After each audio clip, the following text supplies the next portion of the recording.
पंढरीनाथ भगवान की जय। माऊली एकनाथ महाराज की जय। ज्ञानोबा माऊली की जय। माऊली गुलाबराव महाराज की जय। बाबाजी चैतन्य महाराज की जय। माऊली तुकाराम महाराज की जय। श्री रामचंद्र भगवान की जय। हनुमंत बाकी जय। गजानन बाकी जय। सोनाजी बाकी जय। नमो पार्वती पते हर हर महादेव। माऊली श्री समर्थ सद्गुरु नरहरी बाबा की जय। गुरुवर्य रामचंद्र महाराज की जय।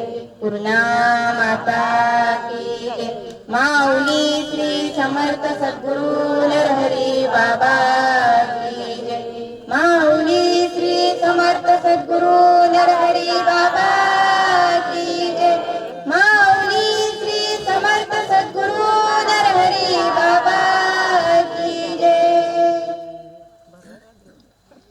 नमः श्री आदिनाथाय नमः मचिंद्र रूपिणी गोरक्ष प्रभवे जैनी नाथायाथ निवृत्तये परम ब्रह्म परम धाम सच्चिदानंद विग्रहम् ज्ञानेश्वरमिति ख्यातम् प्रणमामि गुरुं हरि।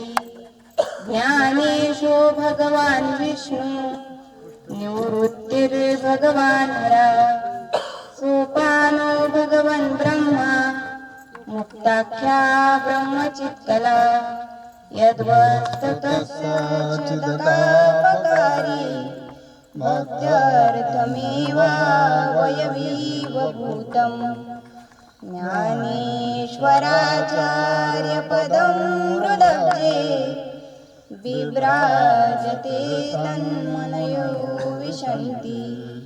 कस्तूरी तिलकं ललाटपटले वक्षस्थले कौस्तुभं नासाग्रे नवमौक्तिकं करतले वेणुकरे कङ्कणं सर्वाङ्गे हरिचन्दनं सुललितं कण्ठे च मुक्तावली गोपस्त्री परिवेष्टितो विजयते गोपालचूडामणि।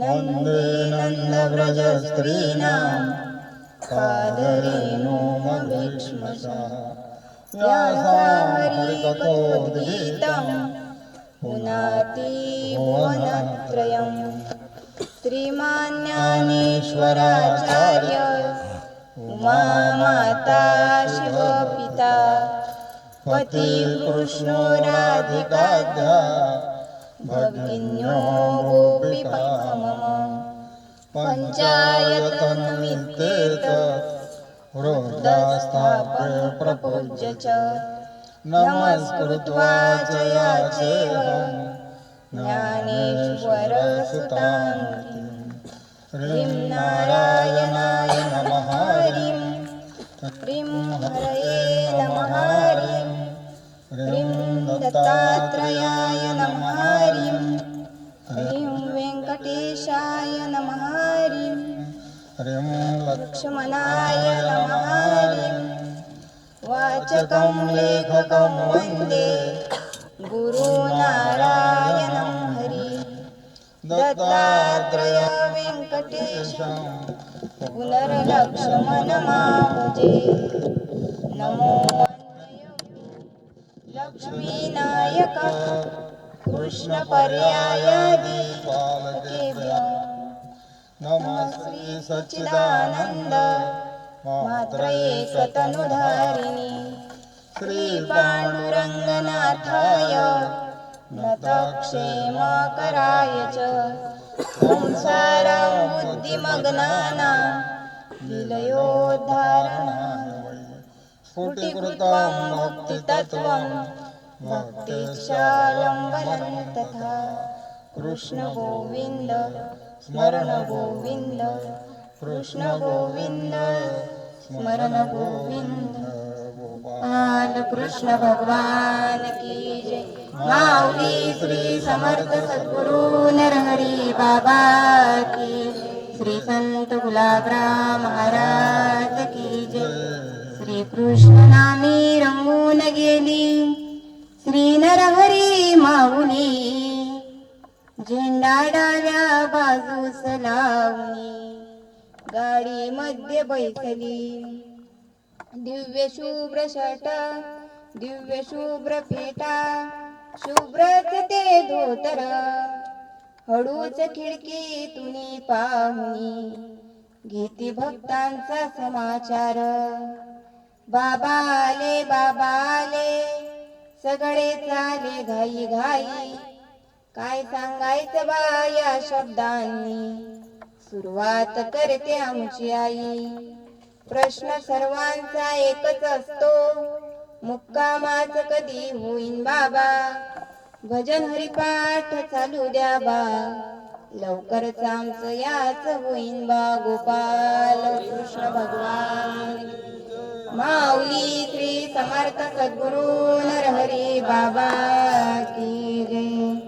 तेही प्राणा पुरवते आवडते गानिरुते जे भक्त चरित्राते प्रशंसिती पै प्रेमळाची वार्ता जे अनुवादिती पंडुसुता ते मानो परमदेवता आपुली आम्ही परीतया पाशी पांडवा मी हारपलो गिवसावा जेथ नाम घोष बरवा करीती माझा गोपाल कृष्ण भगवान की जय। माऊली श्री समर्थ सद्गुरु नरहरी बाबा की जय। गोकोटी दानं ग्रहणीषु काशी माघ प्रयागे यदि कल्पवासी यज्ञायुतं मेरु सुवर्णदानं गोविंद नाम्ना च भवेच्च तुल्यं गोपाल कृष्ण भगवान की जय। माऊली श्री समर्थ सद्गुरु नरहरी बाबा की जय। उपस्थित प्रभु प्रिय सज्जनांनो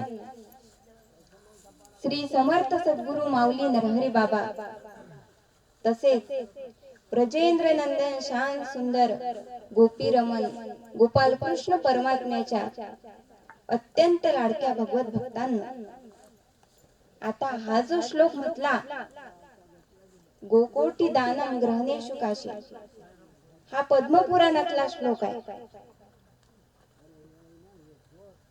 देवाच्या प्राप्तीसाठी कितीही काही केलं तरी जो देवाचं नाव घेते त्यालाच देव दर्शन देते.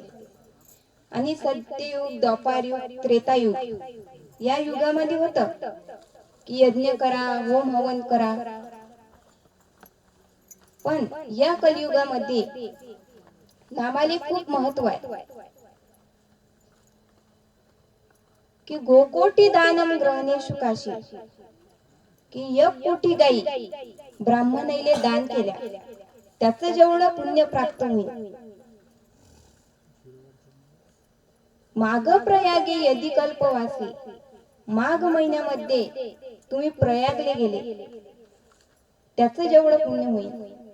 ग्रहणामध्ये तुम्ही काशीले गेले त्याचं जेवढं पुण्य होईल. यज्ञायुतम मेरु सुवर्ण दानम, तुम्ही ना 1 कोटी यज्ञ केले त्याचं जेवढं पुण्य होईल.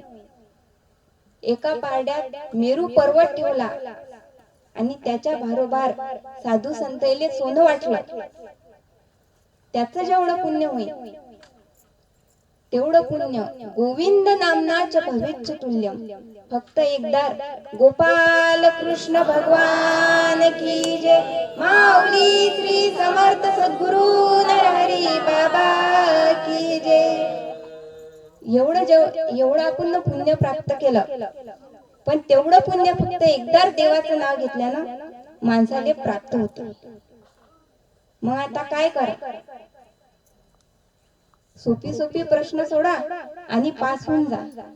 जे भारी भारी प्रश्न आहे ते साहेबाले तपासाले राहू दे.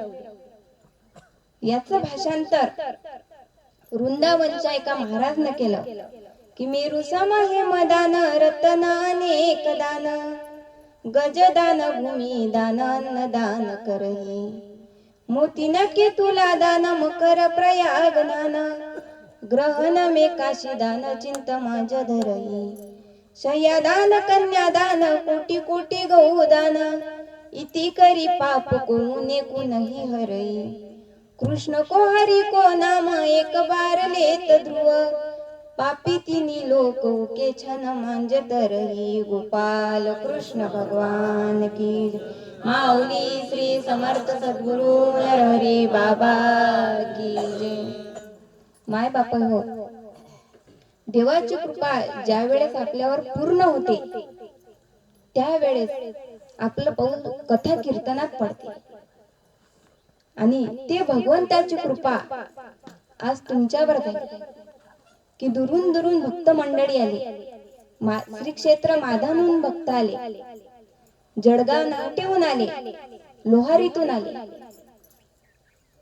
काहून आली ती इतक्या दूर? त्याच्यावर देवाची कृपा झाली आणि त्या देवाच्या कृपेनं तेले या ठिकाणी वळत आलं. जशी तुमच्यावर देवाची कृपा झाली तशीच या दासीवर पण झाली.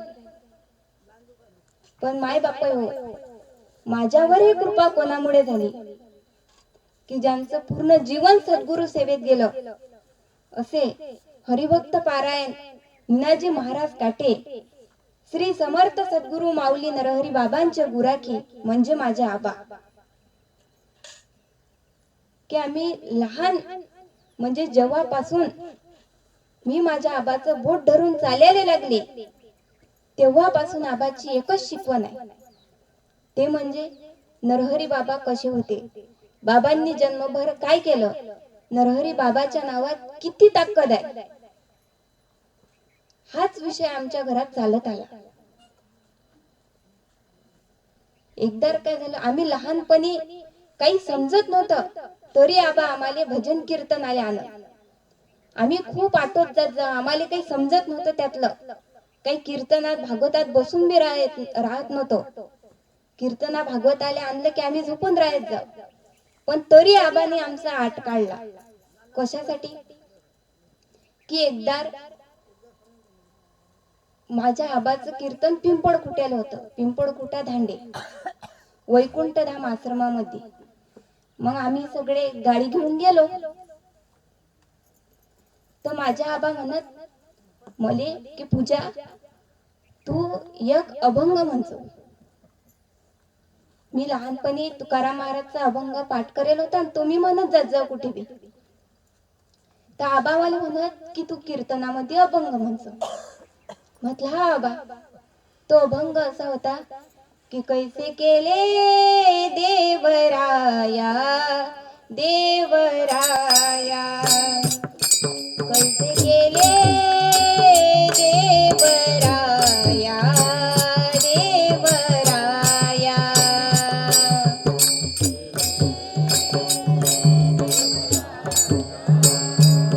देवराया कैसे केले देवराया. अवधीला विली माया, अवधीला विली माया,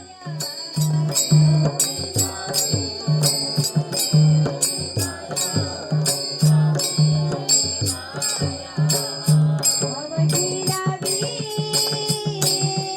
माया, अवधीला विली माया,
समोर गोपाल कृष्ण भगवान की जय.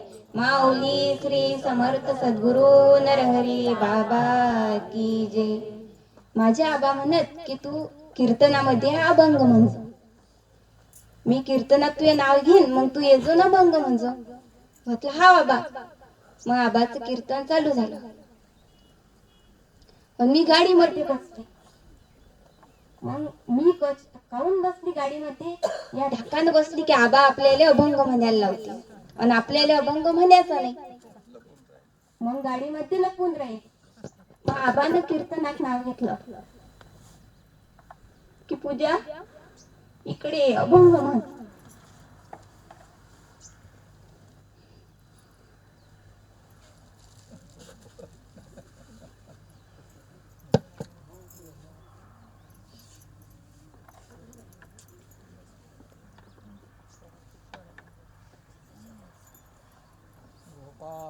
कृष्ण भगवान की जय. माऊली श्री समर्थ सद्गुरु नरहरी बाबा की जय. संत गुणाराम महाराज की जय.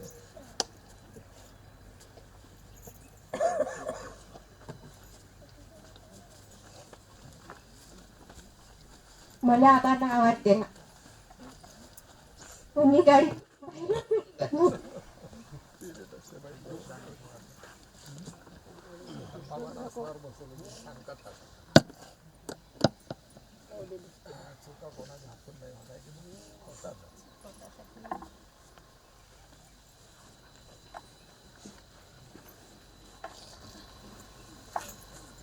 मी गाडीतून बाहेरच नाही निघले.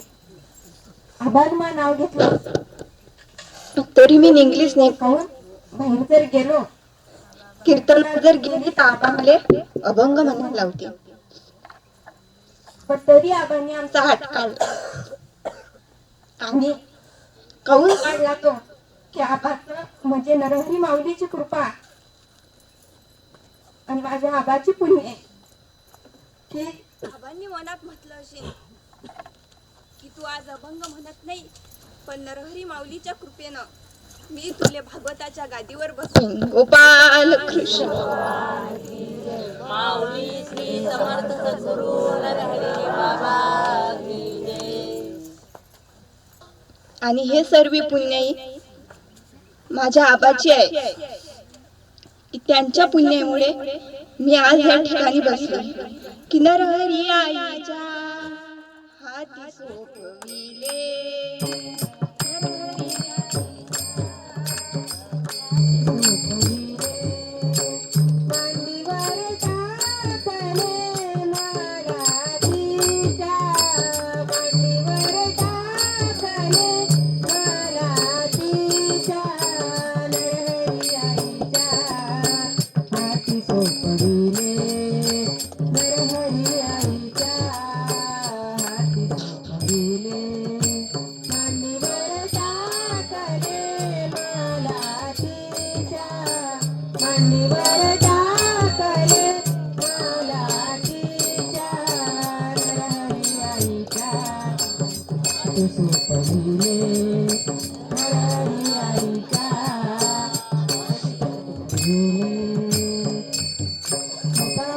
कृष्ण भगवान की जय.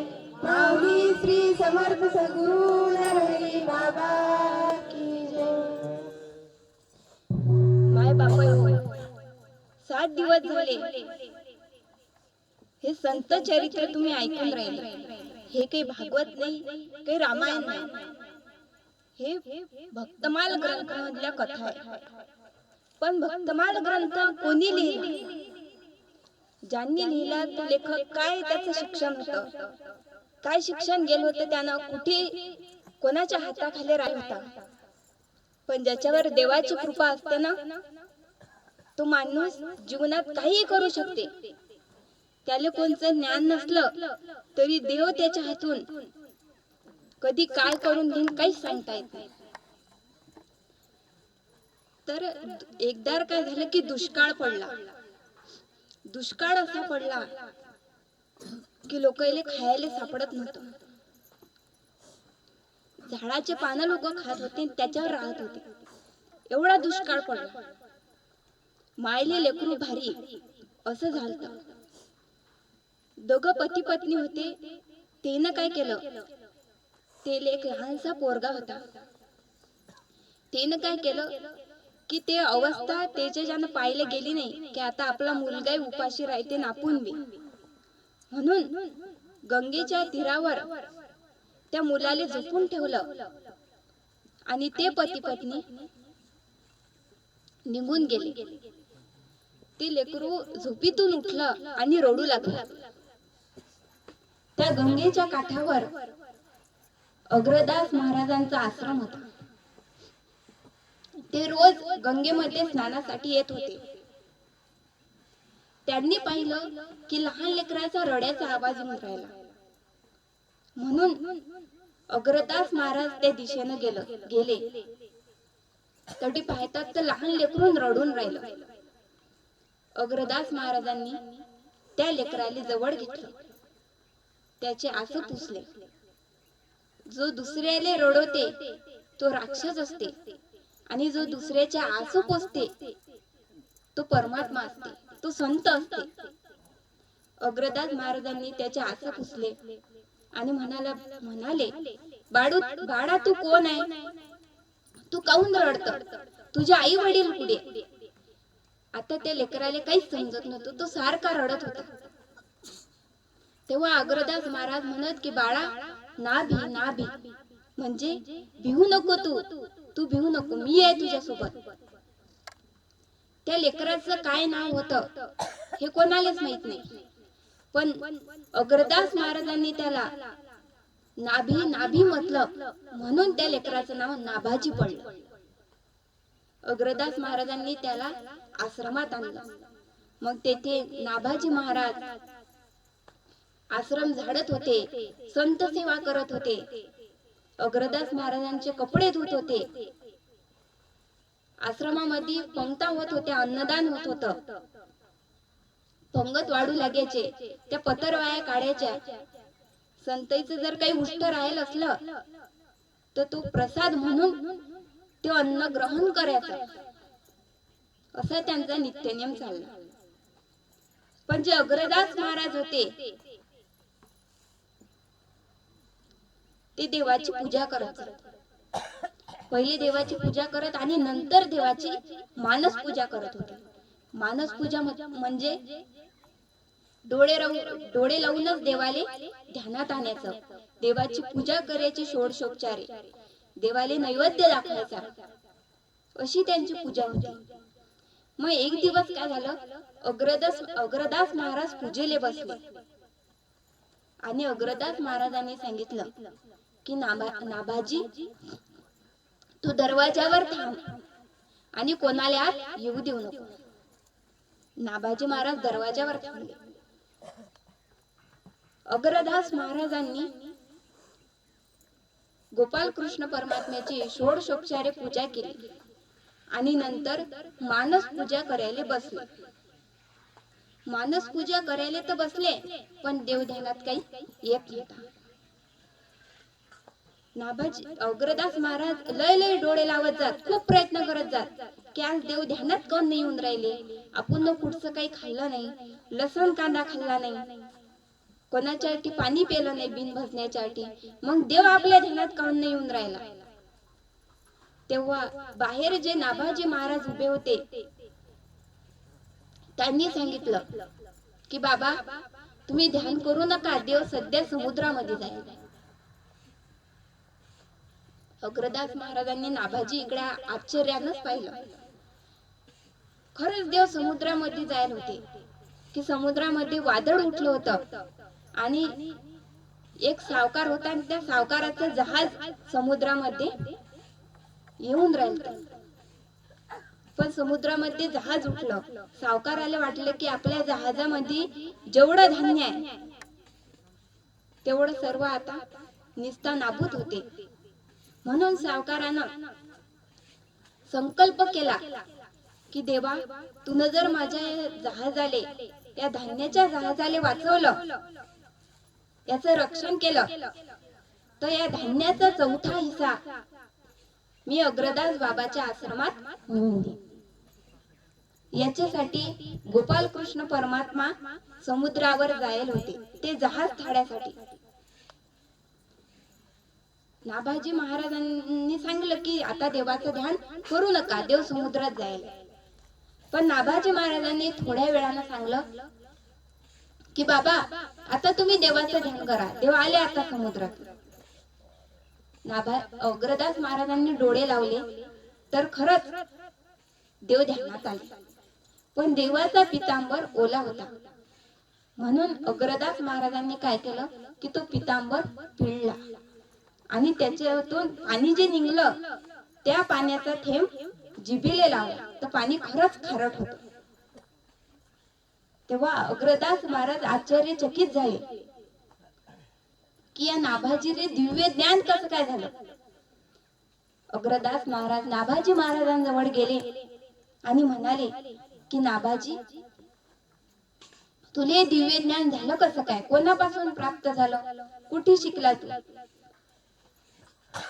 नाभाजी महाराज म्हणत की बाबा मले दिव्य ज्ञान कशाले म्हणता हे समजत नाही. मी हा शब्द पहिल्यांदाच ऐकला आणि तुम्ही म्हणता काही प्राप्त झालं असेल तर ते तुमच्या कृपेमुळे आणि संतांच्या सेवेमुळे झालं, नाही तर मला काहीच येत नाही.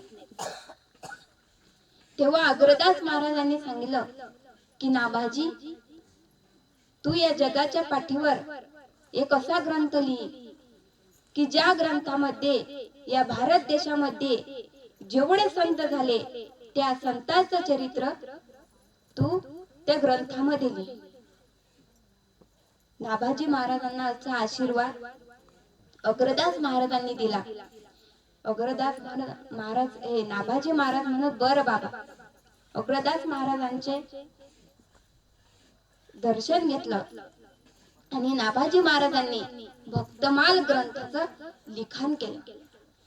की तो भक्तमाल ग्रंथ ज्या ठिकाणी त्या भक्तमालेमधल्या कथा जर सांगल्या तर प्रत्यक्ष गोपाल कृष्ण परमात्मा भक्तमाला मधल्या कथा ऐकण्यासाठी येत असतात. याचे अनेक पुरावे देता येतील. की एकदा काय झालं की नाभाजी महाराजांनी जो हा भक्तमाल ग्रंथ लिहिला हा व्रज भाषेमध्ये लिहिला आणि त्याचं भाषांतर प्रियदासांनी हिंदी मध्ये केलं. तर प्रियदासांच्या शेजारी एक माणूस होता आणि तो माणूस एकदा प्रियदासाच्या जवळ आला आणि प्रियदासाला म्हणते की बाबा तुम्ही न जो हा भक्तमाल ग्रंथाचं भाषांतर केलं, भक्तमाल ग्रंथाचं लिखाण केलं, हा भक्तमाल ग्रंथ मला लिहून द्या. प्रियदासाला खूप आनंद झाला. प्रियदासांनी लगेच भक्तमाल ग्रंथ लिहून दिला. तो माणूस घरी गेला, पाटलीवर ठेवून दिला आणि संसाराच्या कामामध्ये तल्लीन झाला. त्याला माहीतच नाही की एक दिवस आपल्याला मरण पडते, म्हणून संसाराचे काम तो करत राहिला. पण मग काय झालं की काही दिवसानं म्हातारपण आलं. आता म्हातारपण कोणाला आवडते, पण ते आल्याशिवाय राहत नाही. जर तुमच्या गावामध्ये एखादा माणूस आला आणि त्याने जर म्हटलं की घ्या रे म्हातारपण, तर सगळे लोक त्याला काढतील. पण ते म्हातारपण आल्याशिवाय काही राहत नाही. आणि म्हातारपणामध्ये कशी दशा होते की जोपर्यंत आपल्या हाती सत्ता आहे, पिटीच्या चाब्या आपल्या जवळ आहे, तोपर्यंत भागवत कथेमध्ये पंगत देऊन टाका, पंढरपूरची वारी करा. जोपर्यंत अंगामध्ये त्राण आहे तोपर्यंत पंढरपूरची वारी करा, पावल्या फुगड्या खेळा, अन्नदान करा, एखादा भागवत सप्ताह करा. काऊन मग पुढे हातची सत्ता जाते आणि अवस्था कशी होते की अरे तू म्हातारा झाल्यावर पोर करतीन रे कुरकुर, म्हणून आता तू भजन कर रे ऐक माझ्या हरी भाऊ, म्हणून आता तू भजन कर रे ऐक माझ्या हरी भाऊ. अरे तू म्हातारा झाल्यावर पोर करतीन रे कुरकुर, म्हणून आता तू भजन कर रे ऐक माझ्या हरी भाऊ, म्हणून आता तू भजन कर रे ऐक माझ्या हरी भाऊ. येऊन जासी पोर देतीन भाकर भासी, मग तू करशील ख्यासी ख्यासी रे ऐक माझ्या हरी भाऊ, मग तू करशील ख्यासी ख्यासी रे ऐक माझ्या हरी भाऊ. गोपाल कृष्ण भगवान की जय. माऊली श्री समर्थ सद्गुरु नरहरी बाबा की जय. तो माणूस म्हातारा झाला आणि एक दिवस काय झालं, अकस्मात त्याला यम न्यायला आले, त्याचं आयुष्य सरलं. पण त्यानं जन्मभर तो साधू संतांकडे गेला नाही, देवासाठी काही खर्च केला नाही, काही पावल्या फुगड्या खेळला नाही, देवाच्या नामाचा त्यानं आनंद घेतला नाही. म्हणून मरायच्या टाइमले त्याले यम न्यायला आले. यम न्यायला आले आणि यम काय करतात की पहिली आपली वाचा बंद करतात. त्या म्हाताऱ्याला बोलता येत नव्हतं, पण त्याच्या लक्षात आलं की आपण प्रियदासाच्या जवळून भक्तमाल ग्रंथ लिहून आणला होता. म्हणून त्या म्हाताऱ्यानं घरचे इले खुनवलं की पाटलीवरचा भक्तमाल ग्रंथ आणा. घरचे बी लोक फार हुशार, त्यानं लगेच भक्तमाल ग्रंथ आणला आणि म्हाताऱ्याच्या छातीवर ठेवला. असं करता बरोबर यम पळत गेले. म्हणून नरहरी माऊलीनं एका अभंगात सांगितलं की यमी तया किरशिले भक्त माले नेतारिले, यमी तया करशिले यमी तया करशिले.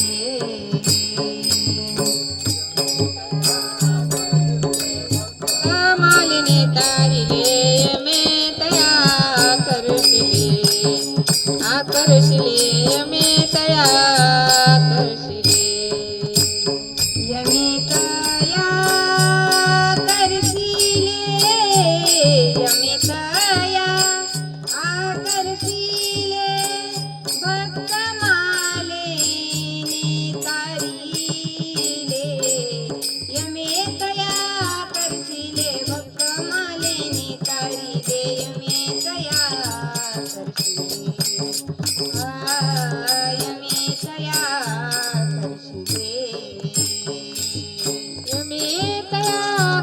करशिले भक्त मालिने तारिले यमे तया करशिले यमे तया करशिले. गोपाल कृष्ण भगवान की जय. माऊली श्री समर्थ सद्गुरु नरहरी बाबा की जय. जसा भक्तमाल ग्रंथ त्या म्हाताऱ्याच्या छातीवर ठेवला तो यम पडत गेले आणि त्या ठिकाणी विष्णू परमात्म्याचे पार्षदगण आले. विष्णू परमात्म्याचे पार्षदगण म्हणजे ते विष्णू परमात्म्यासारखे की सशंक चक्रम सकिरीत कुंडलम सपीत वस्त्रम सरसीरुहेक्षणम सहार वक्षस्थलकोस्तुभश्रियं नमामि विष्णु शिरसा चतुर्भुज. गोपाल कृष्ण भगवान की जय. माऊली श्री समर्थ सद्गुरु नरहरी बाबा की जय. जसे यम निघून गेले तर म्हातारा थोडा वेळ चांगला झाला. घरचेने विचारलं की तुम्हाला काय झालं. म्हाताऱ्यानं सांगलं की मला यम न्यायला आलते पण या भक्तमाल ग्रंथामध्ये एवढी जादू आहे, एवढी ताकद आहे की तुम्ही ना हा भक्तमाल ग्रंथ माझ्या छातीवर ठेवता बरोबर यम लोक पळून गेले आणि मला आता देवाचे पार्षदगण न्यायला आले. आता मी देवाच्या धामाले जातो. तेव्हापासून त्याच्या घरामध्ये अशी परंपरा आहे की कोणी मरो त्याच्या छातीवर ते भक्तमाल ग्रंथ ठेवतात. एवढी पावर भक्तमाल ग्रंथामध्ये की ते ऐकण्यासाठी प्रत्यक्ष परमात्मा येत असते. की प्रियदासाचे एक शिष्य होते गोवर्धननाथ. त्याच्या मनात आलं की तीर्थयात्रा करायची. मग ती तीर्थयात्रा करत करत चालली तर ते पढी सांबारी या गावामध्ये आले. त्या पढी सांबारी मध्ये गोविंद देवाच्या मंदिरामध्ये त्यांनी मुक्काम केला. त्यांना ते ठिकाण फार आवडलं. चांगला निसर्गरम्य परिसर होता. म्हणून त्यांनी ठरवलं की या ठिकाणी आपण भक्तमाल ग्रंथ लावू. म्हणून त्यांनी भक्तमाल ग्रंथ वाचण्यासाठी सुरुवात केली. तर काही भाविक भक्त तेथे येऊ लागले. मग भक्तमाल ग्रंथ वाचणं चालूच होता. भक्तांची संख्या वाढतच होती. पण त्यांच्या अर्धा भक्तमाल ग्रंथ वाचणं झाला आणि मग ते तीर्थयात्रेला पुढे निघून गेले. पुन्हा एका वर्षाने ते त्या गावामध्ये आले. पढी सांबारी गावामध्ये आले आणि त्यांनी भक्तांना विचारलं की आपण ना मागच्या वर्षी भक्तमाल ग्रंथाचं पारायण लावलं होतं तर आपली कथा कोठपर्यंत आली. कोणाचंच लक्ष नव्हतं. कोणीच काही बोललं नाही. गोवर्धननाथ म्हणत की माझ्याही काही लक्षात नाही की आपली कथा कोठपर्यंत आली. त्यांनी खूप विचार केला पण त्यांच्या काही ते ध्यानात आलं नाही. म्हणून त्यांनी ठरवलं की जाऊ द्या आता आपण देवाचं भजन करू. म्हणून त्यांनी देवाचा गजर घेतला, देवाचा नामघोष केला आणि रात्री झोपले. पण रात्री काय झालं, त्या गोविंद देवाच्या मंदिरामध्ये त्या संस्थांमध्ये एक पुजारी होता आणि त्या पुजाऱ्याचं नाव होतं राधारमण. तर राधारमण पुजाऱ्याच्या स्वप्नात परमात्मा आले आणि देवाला सांगलं की भक्तमालेतली कथा, भक्तमालेचं पारायण तुम्ही ने केलं मागच्या वर्षी, तुमची कथा रोहिदास महाराजांच्या चरित्रापर्यंत आली होती. गोपाल कृष्ण भगवान की जय. माऊली श्री समर्थ सद्गुरु नरहरी बाबा की जय. म्हणजे देवाले भक्तमाल ग्रंथ किती आवडते की गोवर्धन नाथाले बाकीच्या भक्त लोकांना माहित नव्हतं की कथा कोठपर्यंत आलती. पण देवानं सांगलं की रोहिदास महाराजांच्या चरित्रापर्यंत कथा आलती, तुम्ही पुढे वाचन चालू करा. म्हणजे देव भक्तमाल ग्रंथ वाचन ऐक्यासाठी येत असतात. एकदा काय झालं की प्रियदासांनी 1000 संत घेतले आणि गोकुळ, मथुरा, बरसाना, वृंदावन जेवढा तो 84 कोसाचा एरिया आहे तिथे त्यांनी भ्रमण केलं, पूर्ण व्रजभूमीमध्ये. पण दर मुक्काम दर कोस, दर मुक्काम दर कोस. तर ते प्रियदास आणि त्यांचे ते 1000 संत ते होडल गावामध्ये आले. आणि होडल गावामध्ये आल्यावर लालूदासजीच्या मठात त्यानं मुक्काम केला आणि भक्तमाल ग्रंथाचं तेथे एक अध्याय वाचला, एक म्हणजे पारायण केलं. मग रात्री काय झालं की त्या लालूदासजीच्या मठामध्ये चोर आले आणि त्या चोराईनं काय केलं की त्या मठामधली घंटी चोरून नेली. काही मठामध्ये देव होते ते देव बी चोरून नेले. दुसऱ्या दिवशी भक्त उठले तर घंटाही नेला आणि देव बी नेले. प्रियदास आणि 1000 संत म्हणत की भक्तमाल ग्रंथ जर देवाले एवढा प्रिय असता, देव जर ऐक्यासाठी आले असते तर देवानं तो घंटाही चोरी जाऊ दिला नसता आणि देव बी चोरी गेले नसते. म्हणून त्यांनी ठरवलं की जोपर्यंत आपले देव आपल्याला परत भेटत नाही तोपर्यंत आपण जेवण करायचं नाही. त्यांनी अन्न पाण्याचा त्याग केला आणि त्यांनी ठरवलं की आता भक्तमाल ग्रंथही वाचायचा नाही. देवाला जर आवड असती तर देव कशाला गेला असता त्या चोरासोबत, पण देवालेच आवड नशीन या भक्तमाल ग्रंथाची. म्हणून जाऊ द्या, आता आपण भक्तमाल ग्रंथही वाचू. चोराईनं तर देव नेले, घंटाही नेला. रात्री चोर झोपले आणि देव त्याच्या स्वप्नात गेले. 3-4 चोर होते. देव सर्वांच्या स्वप्नात एकसारखे गेले आणि देवानं सांगलं की तुम्ही ना त्या लालूदासजीच्या मठातून देव चोरले आणि घंटाही चोरले, पण उद्या सकाळी तुम्ही मला तिथे नेऊन द्या आणि तो घंटाही नेऊन द्या. आणि तुम्ही ना जर असं केलं नाही तर मी तुम्हाला जिवंतच सोडत नाही, मी तुम्हाला मारून टाकेन. 4-5 चोर चांगले घाईवरले. सकाळी उठले. तो चोर म्हणते की का रे, मला देवानं स्वप्नात असं सांगलं. तो दुसरा म्हणते अरे मलाही तेच सांगलं. तो तिसरा म्हणते मलाही तसंच सांगलं देवाने. मग त्यानं काय केलं की एक पालखी सजवली. त्या पालखीमध्ये तो घंटा ठेवला, देव ठेवले आणि ते पालखी वाजत गाजत त्या होडल गावामध्ये. विंद बोला राधा गोविंद, बोला राधा गोविंद, राधा गोविंद, बोला राधा गोविंद, राधा गोविंद, बोला राधा गोविंद. माधव मुकुंद, बोला माधव मुकुंद, माधव मुकुंद, बोला माधव मुकुंद, माधव मुकुंद, बोला माधव मुकुंद, माधव मुकुंद, बोला माधव मुकुंद.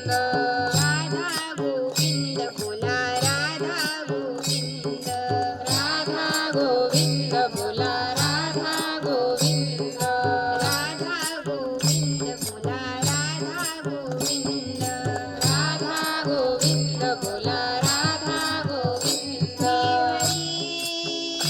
श्री हरी श्री हरी जय मानर हरी. श्री हरी श्री हरी श्री हरी जय मानर हरी. राधा गोविंद, बोला राधा गोविंद, राधा गोविंद, बोला राधा गोविंद, राधा गोविंद, बोला राधा गोविंद, राधा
अर्पण हा मनोभाव,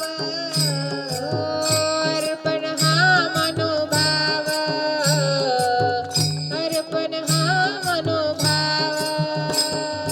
श्रद्धा भक्ती देईल मुक्ती, चरणी देई ठाव, चरणी देईल ठाव, चरणी देईल ठाव. जुन्या जीवनाची बागात केली आखरी, जणू भक्तांवर आज कृपा झाली आखरी. श्री हरी, श्री हरी, जय मा नरहरी. श्री हरी, श्री हरी, श्री हरी, जय मनोहरी. राधा गोविंद बोला राधा गोविंद, राधा गोविंद बोला राधा गोविंद, राधा गोविंद बोला राधा गोविंद, राधा गोविंद बोला राधा गोविंद. माधवा मुकुंद बोला माधवा मुकुंद, माधवा मुकुंद बोला माधवा मुकुंद, माधवा मुकुंद बोला माधवा मुकुंद, माधवा मुकुंद बोला राधा गोविंद बोला राधा गोविंद, राधा गोविंद बोला राधा गोविंद, राधा गोविंद बोला राधा गोविंद. कधी आले श्रीहरी माझे सुखमय झाले जीवन, सुखमय झाले जीवन, हो सुखमय झाले जीवन. जन्मोजन्मीचे पापही सरले, आम्ही झालो पावन, आम्ही झालो पावन, आम्ही झालो पावन. जुन्या जीवनाची बागात केली आखरी, जणू भक्तांवर आज कृपा झाली आखरी. श्री हरी, श्री हरी, श्री हरी, जय मा नरहरी. श्री हरी, श्री हरी, श्री हरी, जय मनोहरी. राधा गोविंद बोला राधा गोविंद, राधा गोविंद बोला राधा गोविंद, राधा गोविंद बोला राधा गोविंद, राधा गोविंद बोला राधा गोविंद. माधवा मुकुंद बोला माधवा मुकुंद, माधवा मुकुंद बोला माधवा मुकुंद, माधवा मुकुंद बोला माधवा मुकुंद, माधवा मुकुंद बोला माधवा मुकुंद. राधा गोविंद बोला राधा गोविंद, राधा गोविंद बोला राधा गोविंद, राधा गोविंद बोला राधा गोविंद, राधा गोविंद बोला राधा गोविंद. माधवा मुकुंद बोला माधवा मुकुंद, माधवा मुकुंद बोला माधवा मुकुंद, माधवा मुकुंद बोला माधवा मुकुंद, माधवा मुकुंद बोला माधवा मुकुंद. राधा गोविंद बोला राधा गोविंद, राधा गोविंद बोला राधा गोविंद, राधा गोविंद बोला राधा गोविंद, राधा गोविंद बोला राधा गोविंद, राधा गोविंद बोला राधा गोविंद, राधा गोविंद बोला राधा गोविंद, राधा गोविंद बोला राधा गोविंद,